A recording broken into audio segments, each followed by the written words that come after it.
All right, ladies and gentlemen, it's Mr. Zortman. I am going to show you what you need to do to take the AP Psych test. I have some new information that I got from the College Board that I'll be going over today in this. Without further ado, let's get going.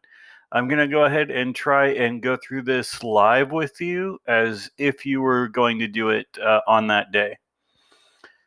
So, um, first, you're going to want to check your email that the College Board is sending you emails and it's not your GP email address.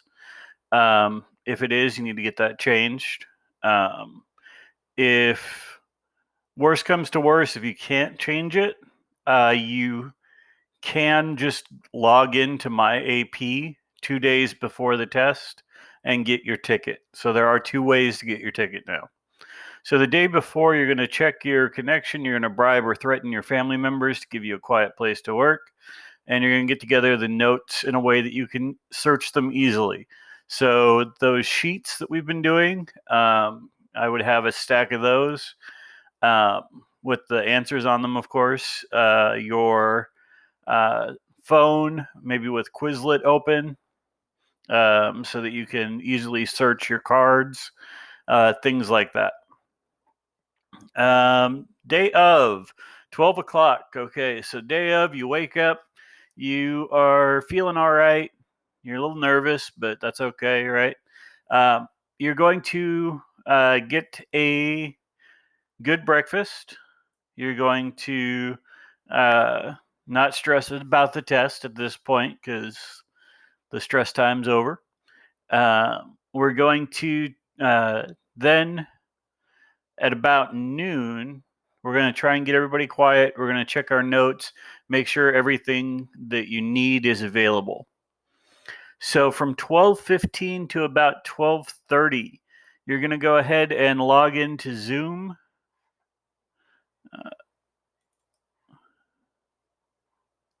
Right, as you've been doing. I'm going to log in. You're going to see me. You're going to say, hey, I'm here to take the test, ready to go. You're going to put your name and your student number in there to show me that you did show up and are ready to take the test. And then you're going to get ready to take the test.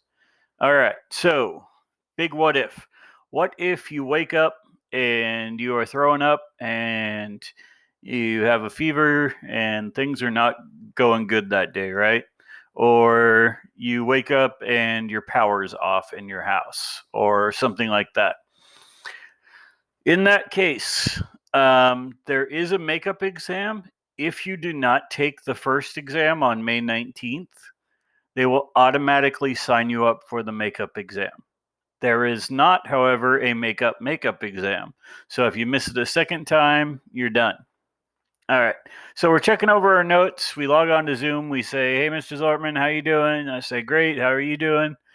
You say, "I'm a little nervous." And I say, "No, you're going to do fine on the test. Get ready to go." So you're going to check in, and then you're going to go log on to the College Board website.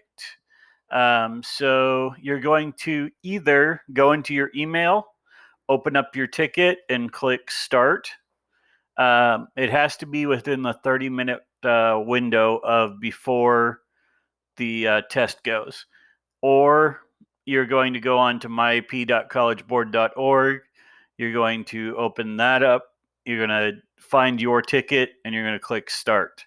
When that happens, you're going to come up to a screen very similar to this after you click Start. You're going to enter your AP ID.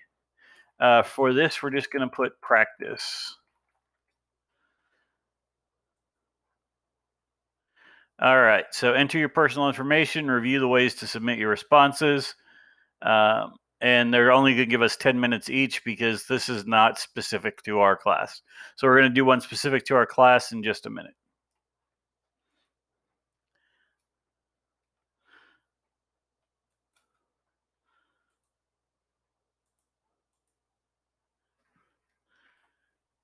Yes, Mr. Zortman is super old.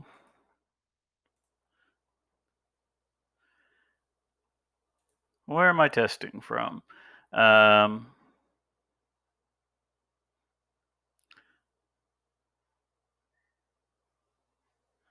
Okay, so you have to agree to this so that your scores can get reported.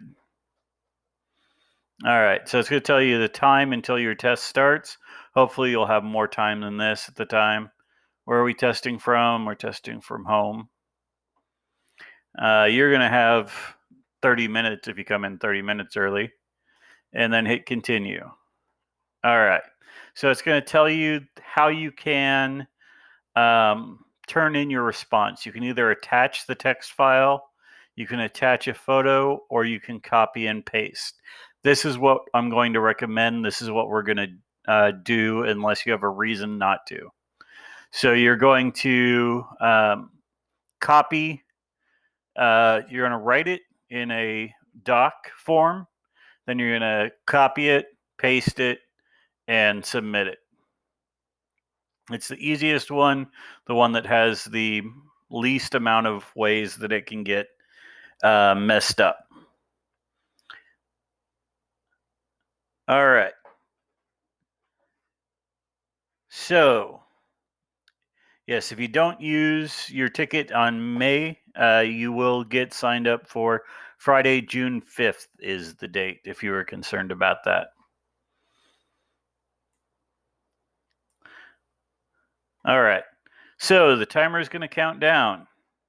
You can hide it, you can show it, but the timer is going to count down until you get to test time.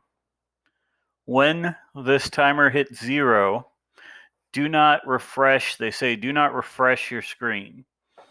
When this timer hits 0, you're going to automatically put up question 1.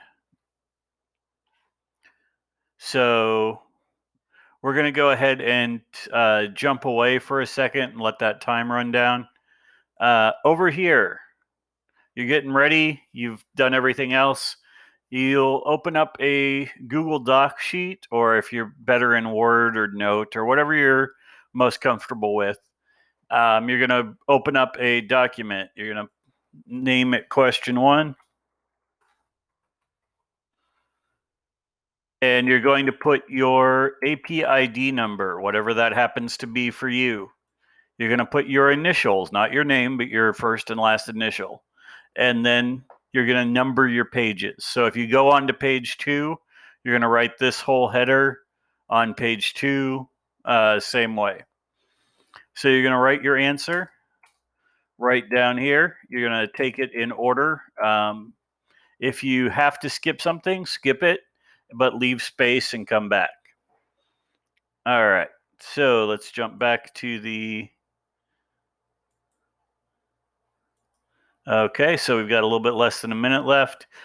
So we are going to be answering the 2011 question today after this gets going, just to show you how to answer the question, how to keep time and keep everything square.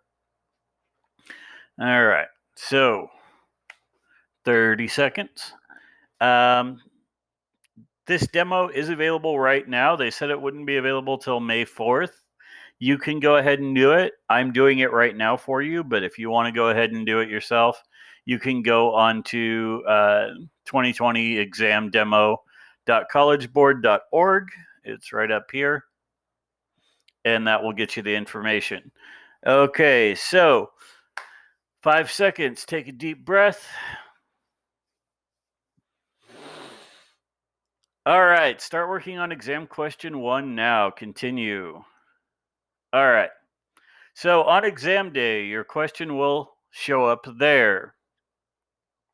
It'll show you the responses, all that stuff. It'll show you the question, and then it'll give you a couple of things to do with that question, with that prompt. What I would do in this case is I would minimize this, put this side by side with your answer, and that way you can just look back and forth. There's not a lot of scrolling up and down, things like that. So,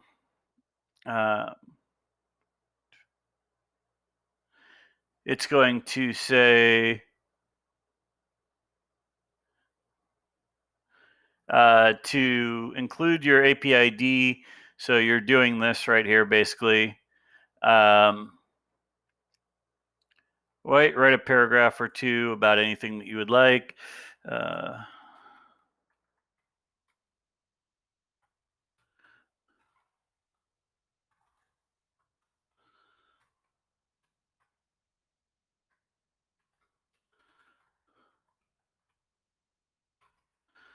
All right, rain in Spain falls mainly on the plain.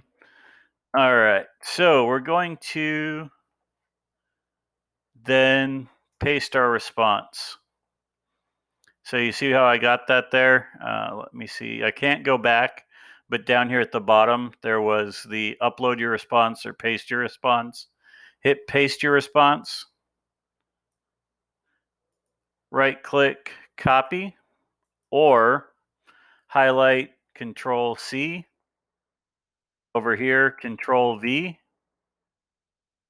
All right, now I did a really bad thing right now. This will not upload. And it will not upload because I have Grammarly. So if you do have Grammarly, I like Grammarly, but uninstall it for the test. So you see right here where it says sign up, I've already uninstalled it. So it's just trying to reinstall it this time. So it's just something with that particular grammar checker.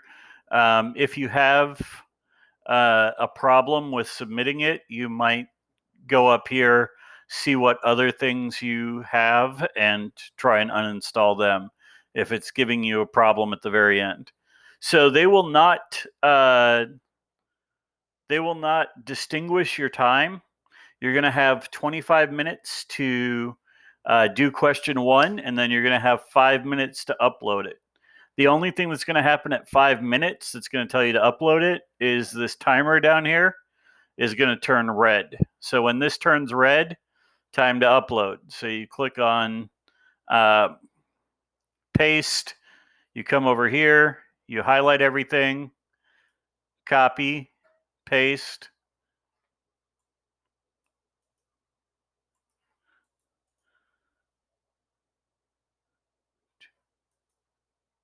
Okay, see it doesn't have paste here, so Control V.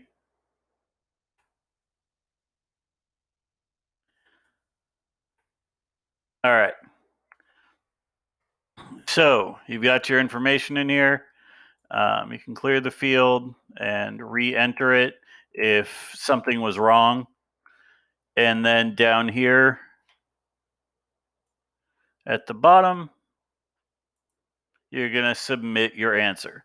If you do not click submit your answer before this goes to 0, then you're done. You get none of the points for that question. Now, if something happens, if your power goes out at your house, or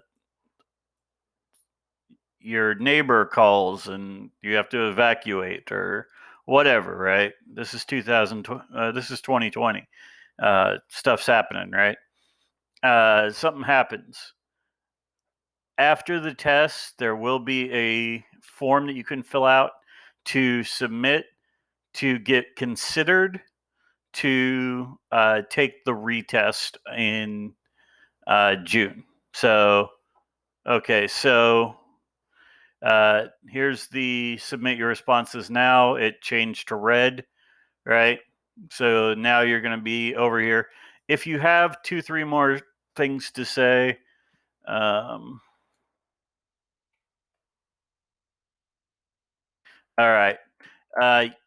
And you know that you're not going to run out of time. That's fine. Just don't tempt it. Don't tempt the timer. All right. So we're going to submit that one. I won't be able to return after I submit it. Okay. So, question two. Question two will not start early for me. So, if I clicked it on 1 second, it would already come up with question two. If we're in the situation we're in now, where we have 4 minutes left, I've got to sit here for 4 minutes and wait for question two to finish. All right. So, that goes for the course agnostic stuff, the course stuff that is for most courses, not just psychology. So the ones that are taking psychology now, I'm speaking directly to you. We are going to go ahead and practice two of these with the time limits. All right. So what I'm going to do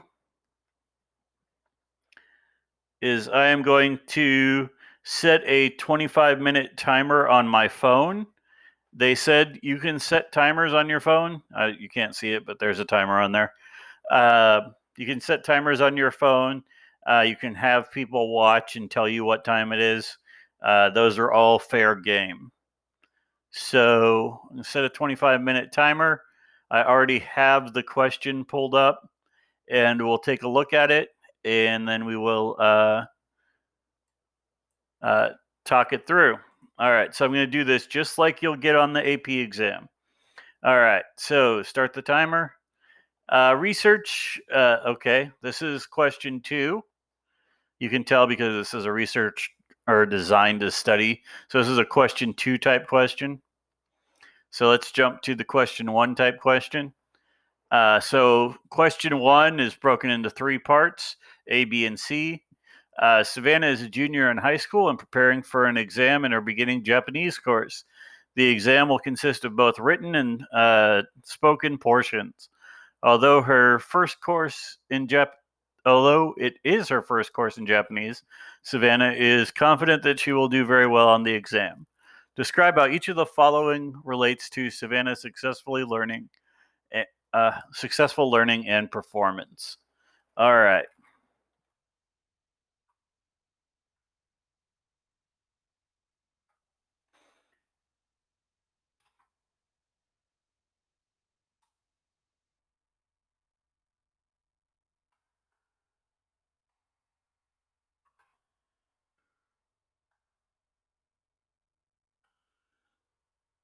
Okay, so Broca's area is an area on the brain in the temporal lobe. Remember, we were talking the other day, if it's a physical thing, try and describe where it is. Then we're going to tell you what it does.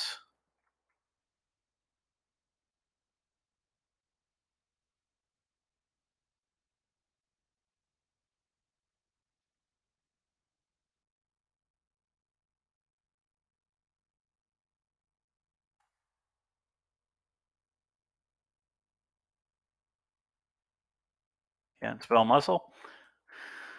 Uh,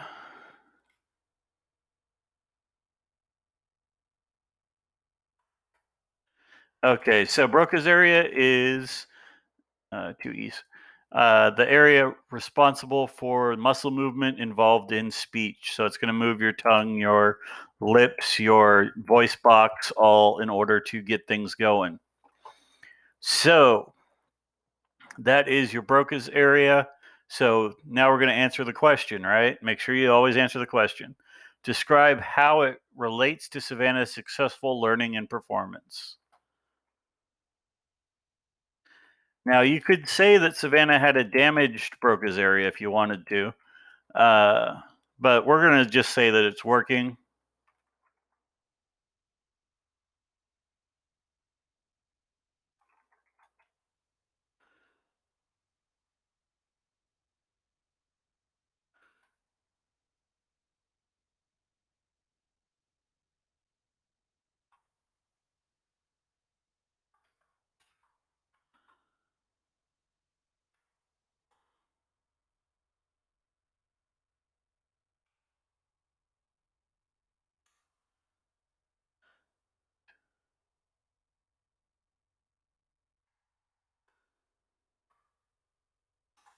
There's the A.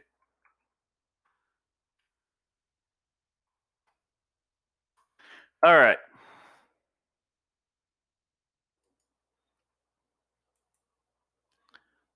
All right. So she can Uh, she has a working broca's area, so she can make the sound she needs to with her mouth to speak a new language.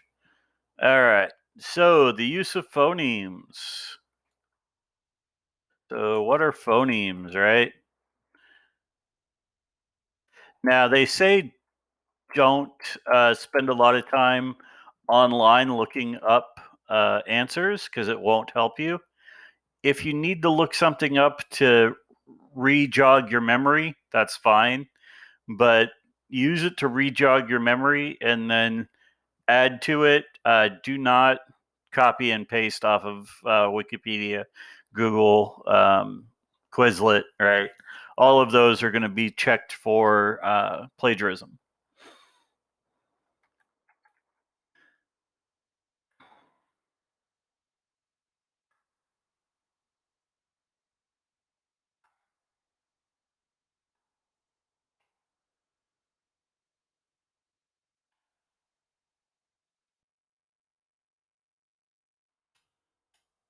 Okay, so phonemes, what are they? They're the smallest unit of sound in a language. So the phoneme would be a distinct sound that you're making with your mouth, uh, and it's going to be the smallest sound. So if you were looking at a word like cat, right? The phonemes would be k, a, and t. So they'd be the different sounds that you make.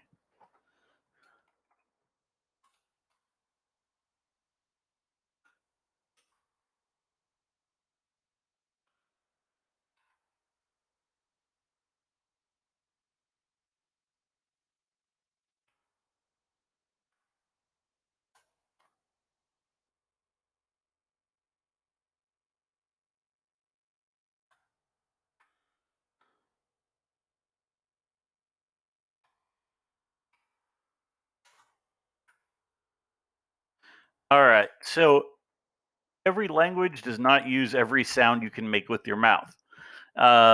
So as we're young, we get access to all the phonemes. As we start to specialize in a language, we get fewer and fewer phonemes.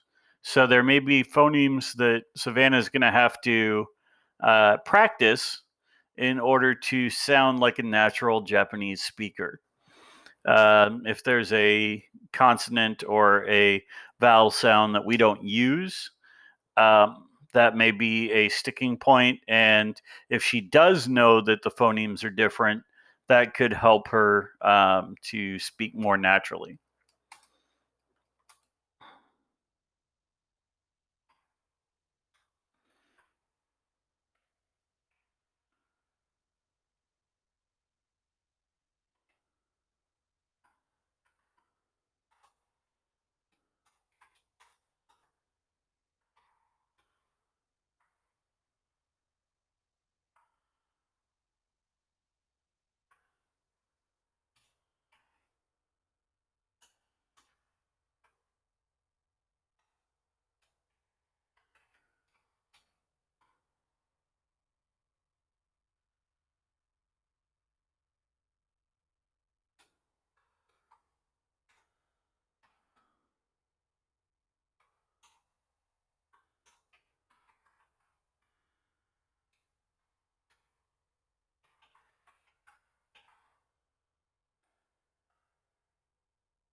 All right, so we are 10 minutes in, right?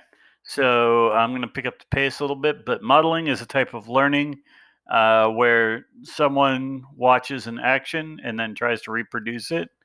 If Savannah's teacher is a good model and shows her how to talk naturally, she'll do better at the speaking part. All right, so that's how she's going to be more successful, right? Chunking.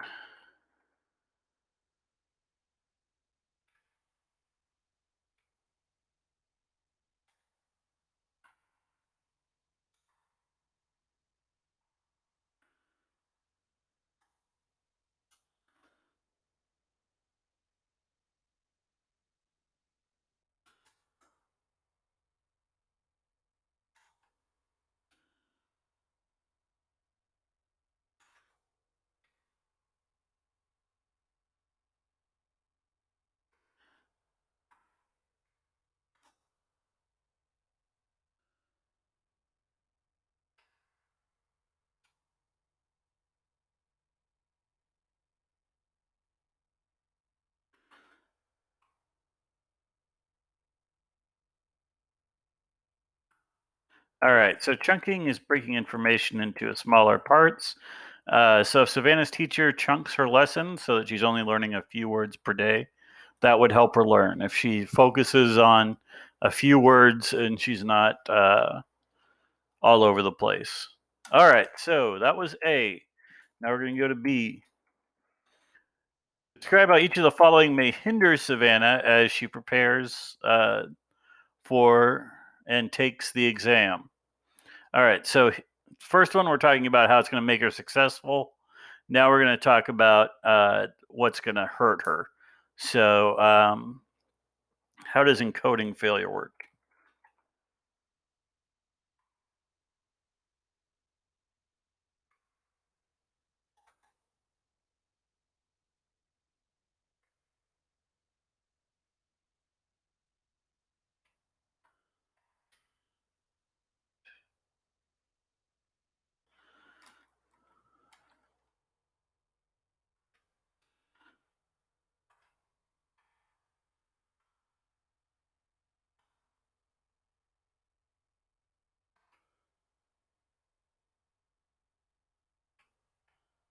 All right. So, encoding failure, what's happening there? So, in encoding failure, you perceive the event or information, you see it. It happened in class, you saw it, but you don't have it in your long term memory.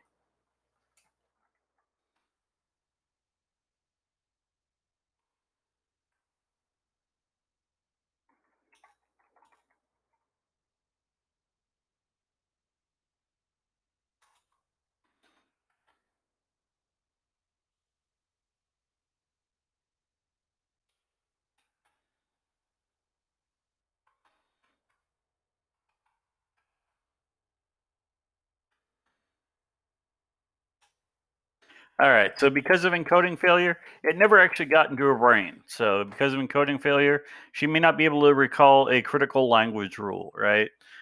She may not use the correct conjugation or tense because she just doesn't know it. It never got encoded into her memory. Age and language acquisition.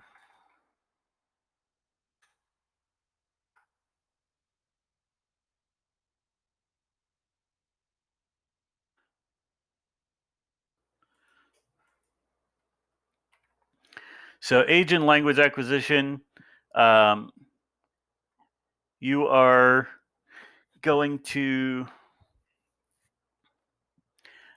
be better.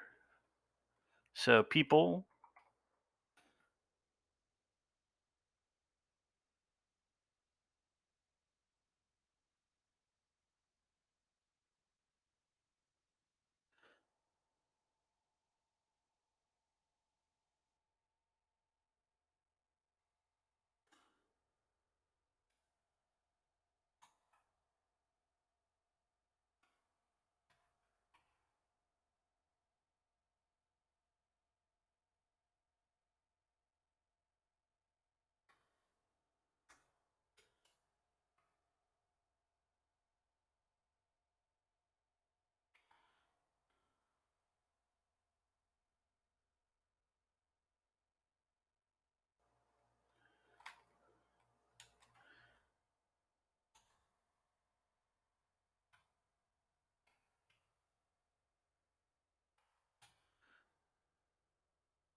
All right. So Savannah's agent language acquisition. People are better at learning languages early in life before the critical period of about 7. Savannah's older than this, so she would have a harder time learning the language. So how does it hinder her, right? Once again, how does spelling hinder Mr. Zortman? I've been spelling Savannah wrong this whole time. Does that matter? No. Okay. After the exam, Savannah tells her family and friends that she believes that she spoke fluently and did extremely well on the exam. Describe how each of the following concepts may have influenced her opinion. All right. So, looking at it, uh, we have 15 minutes left. We have a little bit of time now. We've got ourselves a little bit of space. We have 10 minutes left to write and 5 minutes left to upload. So, how can these things influence her opinion?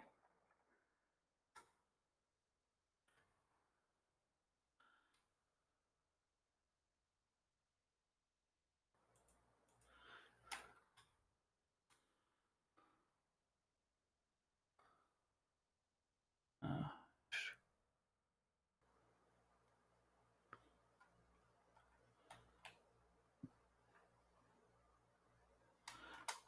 all right, I can't think of the word, so I'm going to jump right down to confirmation bias.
All right, so confirmation bias is a bias that says people tend to look at facts that support their conclusion and ignore facts that do not.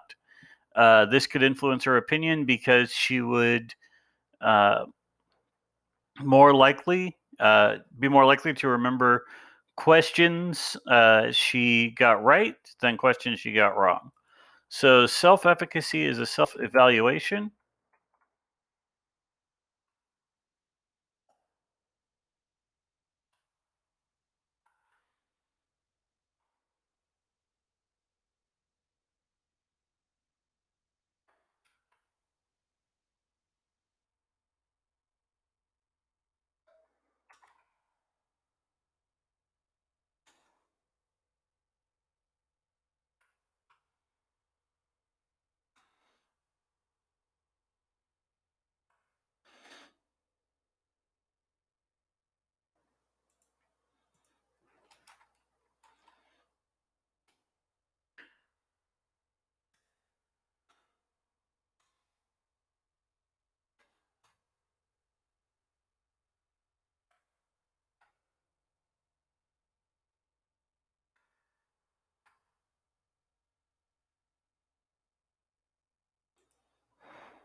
All right. So self efficacy is a self evaluation of how you think you did or your ability to perform a task.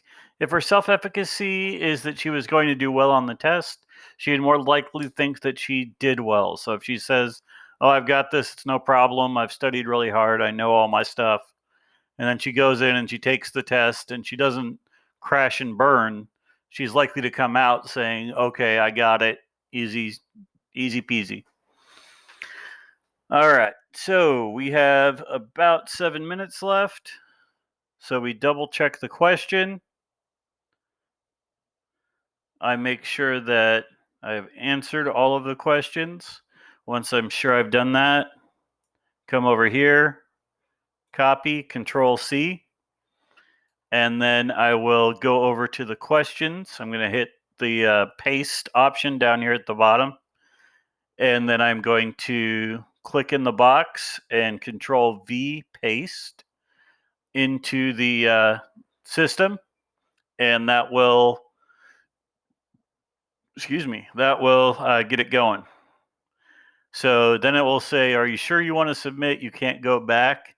You hit submit, and then you are done.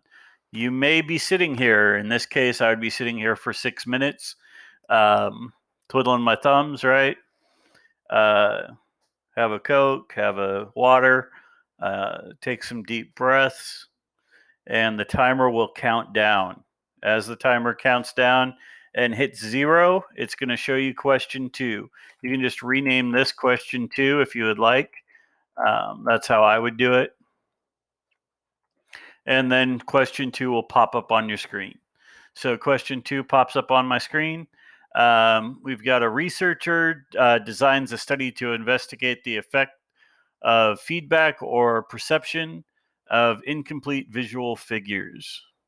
So each participant stares at the center of a screen while the researcher briefly projects an incomplete geometric figure one at a time in a random position on the screen. The participant's task is to identify each incomplete figure. One group of participants receives feedback on the accuracy of their responses. A second group does not. The researcher compares the mean number of figures correctly identified by the two groups. All right, so what we're going to do first is we're going to whip out that sheet that has all the terms for question 1. If you don't have it, it is on Classroom. If you go back to Discord, the answers are still there. You have to scroll way the heck up at this point, but they are all still there. So you pull out that sheet, you slap it down, and you get ready to go. You say, okay, identify the independent and dependent variables of the study.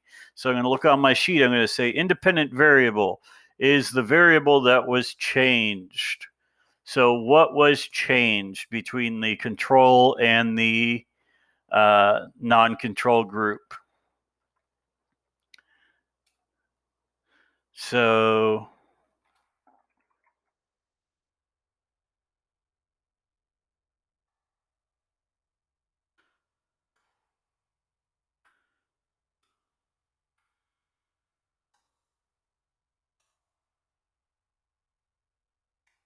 yeah, what was changed?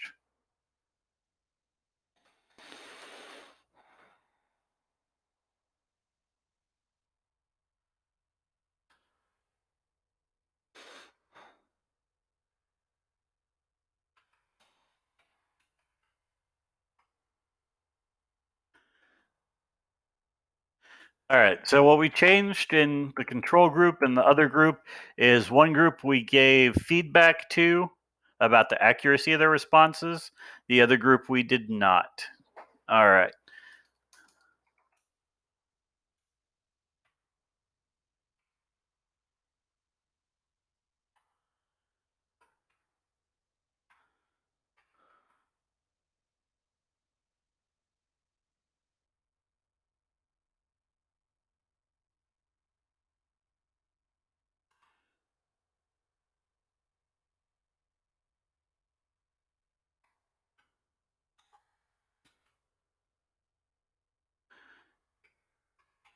All right. So the dependent variable is what the researcher is measuring to see if the change had any effect. So what is the researcher measuring? Right here, compares the mean numbers.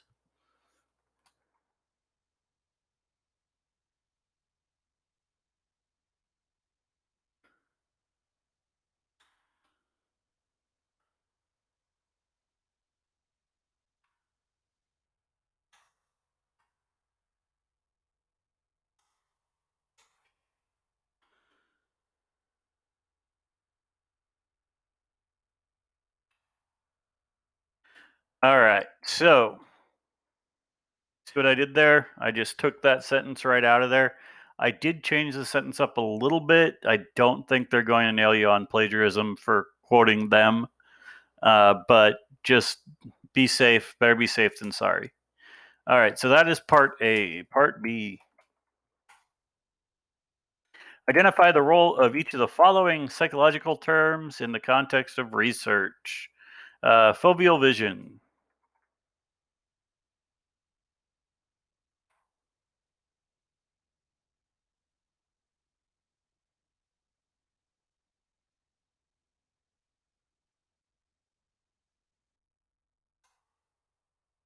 So it's a part of the body. Tell me where it is.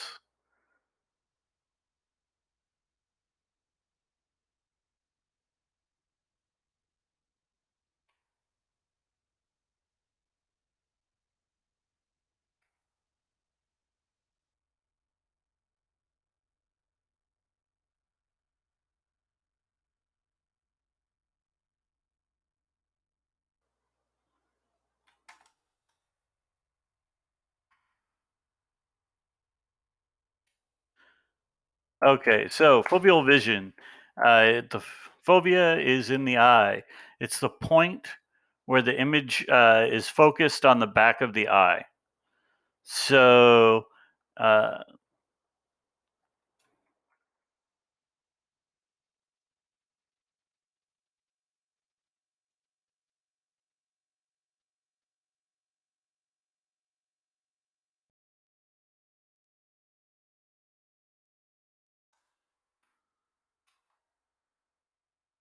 so you can stretch on these if you want to give somebody in your study glasses. You can. If you want to tell somebody that they have diabetes, you can. If it helps you make your point, that's fine. And then whenever you're talking about this, whenever you're going back and you're looking at the next one, if you have to change that, you can change that. So if you say, okay, now nobody has glasses, okay, that's fine too. Okay, so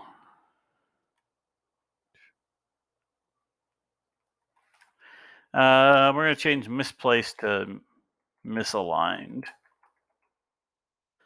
to be more specific, but misplaced would probably work.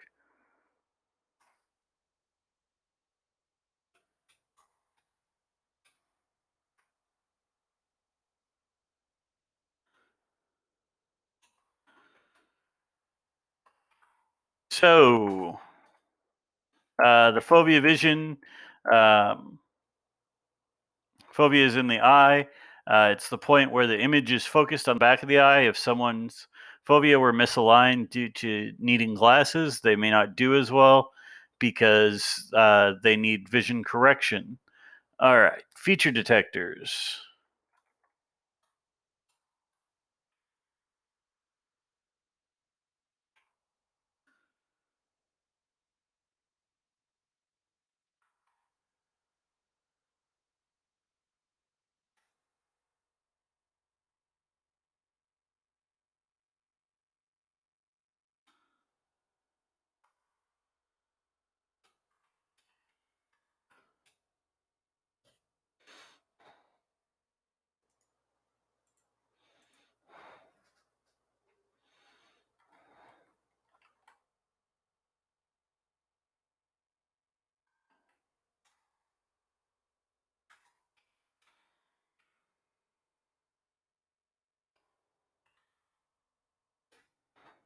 All right. So feature detectors are specific parts of the parietal and occipital lobe that look for certain characteristics and try to make predictions. So these is going to be things like, let's go ahead and add it here.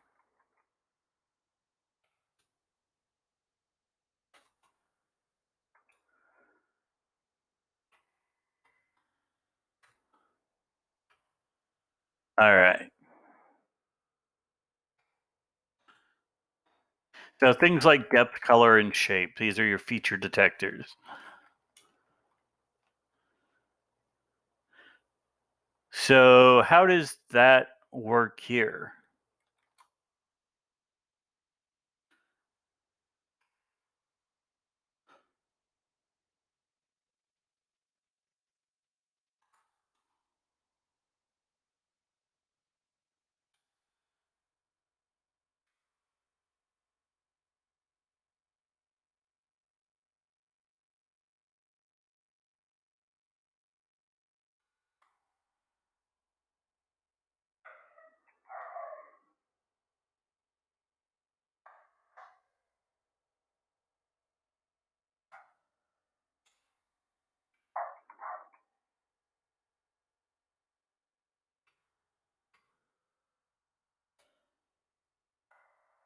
All right. So feature detectors would only have a limited time to see the partial image and come up with a guess. Once again, we're going back to what is the project, right? So some who had better trained feature detectors may do better. If your feature detectors are firing faster, they may uh, get it faster. Okay, this is going to be the hard one. Now, you're always going to have a question. This is the 4 or 5 question, right? Um,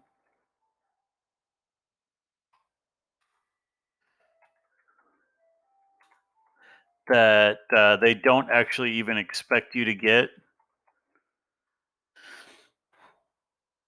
If you do get it, great. If you do need to look up in your notes real quick, what's Gestalt? We didn't look at that since day 2.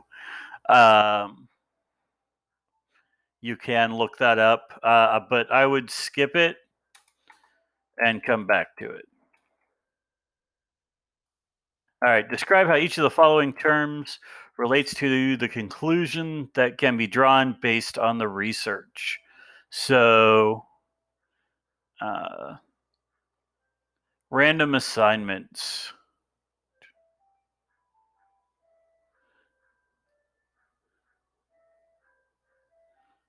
Okay.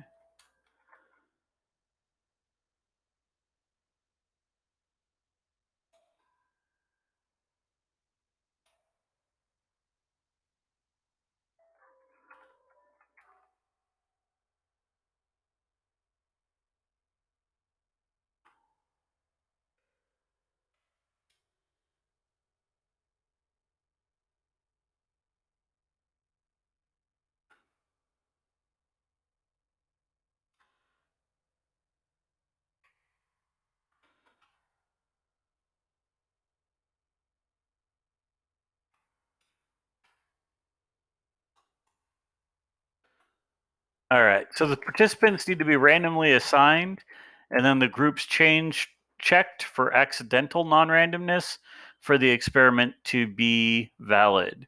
So random assignments is flipping a coin, using a auto picker, things like that. Um, you can flip a coin and get all boys in one group and all girls in another group, though. So that's where you would have to re-randomize if there was accidental non-randomness.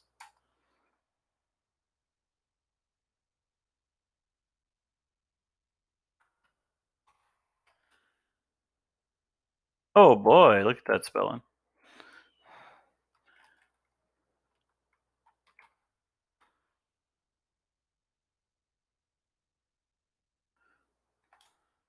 Now you don't have to get super into if you're in AP Stats. That's not what they're asking for here. We're asking for the basics. So,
all right. So statistical significance is that it is unlikely that the results are the way they are because of chance. So if I were to give you guys a test and somebody were to get an 85 and somebody were getting 86, I couldn't say the person that got an 86 is smarter than the person that got an 85. That's statistically not significant. But if somebody got a 50 and somebody got an 86, then I could say, okay, the 86 is clearly statistically significant, and it's because that person knows more about the subject. All right, so hypothetical situation comes up, emergency situation. Um, you're in this situation. Um, the timer turns to 5 minutes. You look around. What I would do in that case, Control C, paste, Control V, submit. I know I missed a question. I didn't do it, but we do have some extra time in our case, so we're not going to use the hypothetical. We're going to answer the whole question.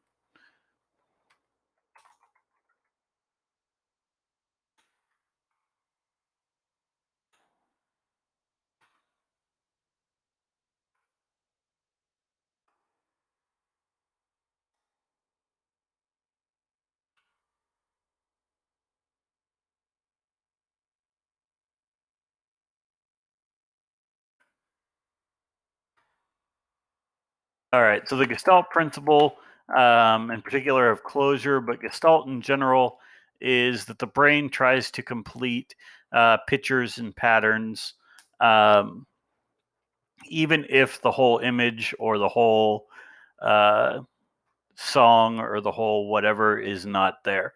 So in this case, we're looking at images. This is why we can see the outline of something and say, oh, that's a person, right? Because our gestalt says, okay, even though there's no depth and shading in that, we know the basic shape that they're going for and we know the context. And so our gestalt brain is going to say, okay, the most likely thing is that that's a person. All right. So, how does that apply to our research?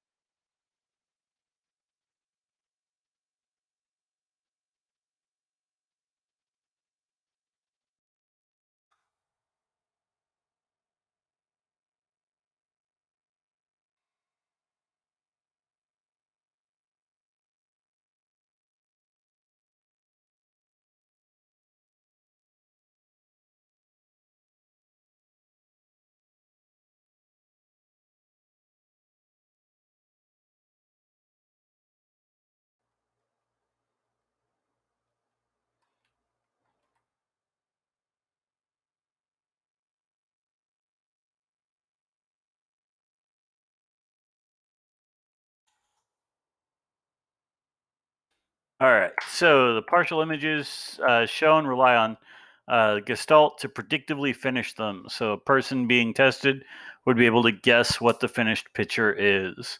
All right. So, you're going to uh, then come over here, Control C, come over to your test screen, which should be on this side.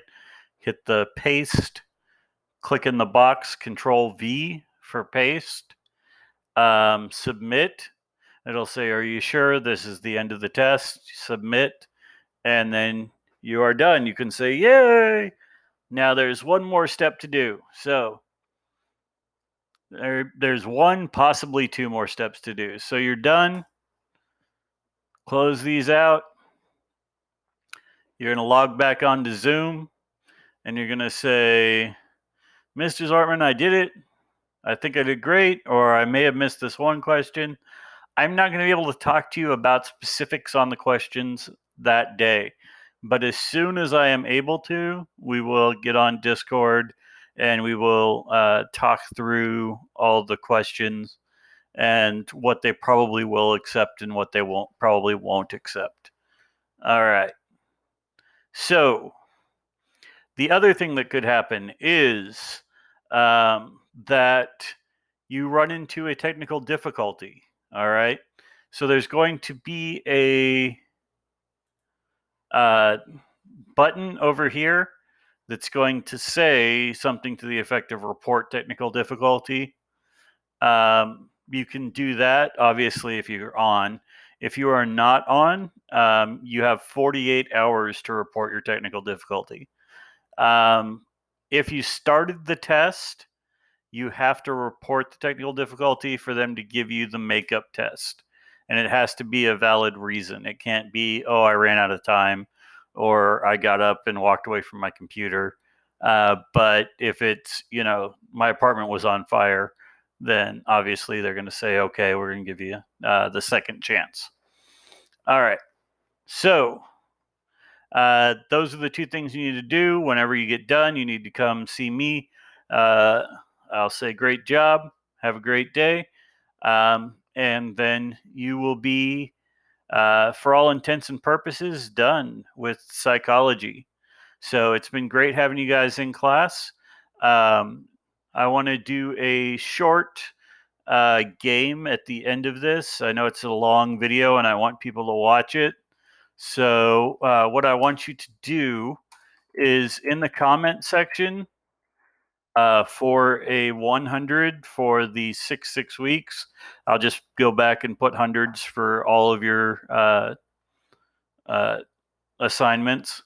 I want you to type into the comments your name, if it's not the name that shows up already.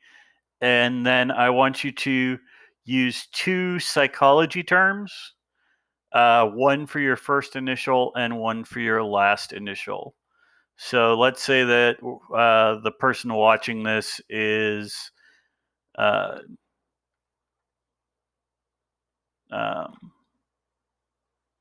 let's say they have the initials AB.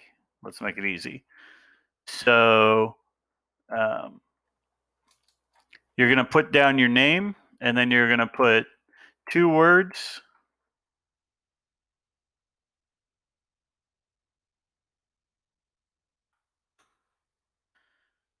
two terms from the course that have those letters, that start with those letters. So if your initials were AB, you could do amygdala Broca's area. Would be the way to get the points for this one. All right, guys, it's been great teaching you guys. I don't know if I will do another one of these. I might not, depending on how much traction this one gets. Thank you so much. Let me go ahead and try and find the stop button, and we will call this a day. Thank you again.